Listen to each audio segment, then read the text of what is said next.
All right, guys, let's get it. All right, guys, so what I want to talk to you guys about today is strength and hypertrophy training. So you see it all the time when people advertise, strength training programs, get big, build lean muscle. Same goes for hypertrophy programs. And then they compare the two about like gains and all that kind of stuff. You got to understand, on a strength training program, you're going to gain muscle. On a hypertrophy training program, you're going to gain strength and muscle. They're both exactly the same.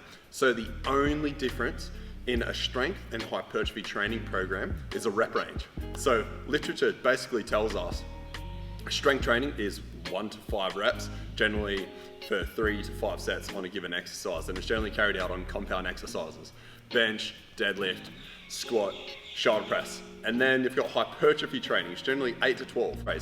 But here's the catch. The thing about the body is it's made up of different muscle fibers, and each muscle has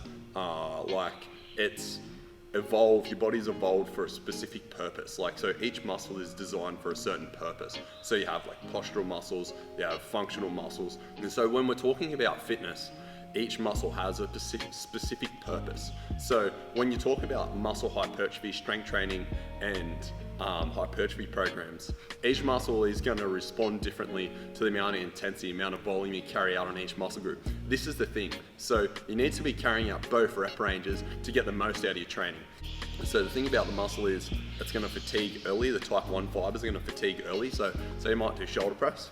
Say you got 60 kilos on there, you'll press out, a certain amount of muscle fibers will cap out at 5, and another certain amount of muscle fibers will they'll reach momentary muscular failure by around 8 reps, and then some at 12. And then you're still going to have some muscle fibers that might naturally get activated or get recruited until you hit like 15 to 20 reps. So hence why you see a lot of bodybuilding programs, people doing like high volume, like upwards towards 30 reps, especially on like lateral raises and stuff like that. So you just need to take this into account. So the best practice is just to do both. Don't get caught up in all this bullshit about people trying to sell you, do my hypertrophy program, you'll gain so much muscle, you'll do this, you'll do that.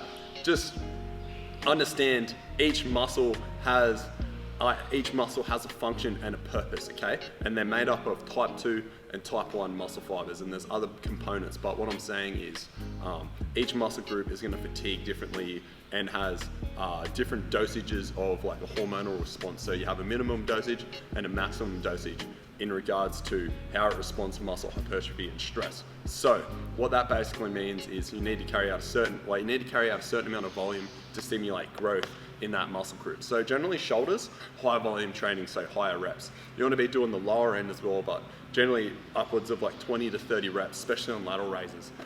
You might find your hamstrings respond better to lower volume, and your calf muscles respond better to higher volume, so higher reps. So this is just one thing you need to understand, all right? So don't get too caught up, I'm doing this strength training program, my strength's gonna go up. Doing a hypertrophy training program, which is just doing more reps, your strength's still gonna go up. It just blows my mind. Just don't get caught up in all this bullshit, all right? Just understand that your muscles have a set purpose and they respond differently to different rep ranges, hence why you do both. That's just my take on this topic.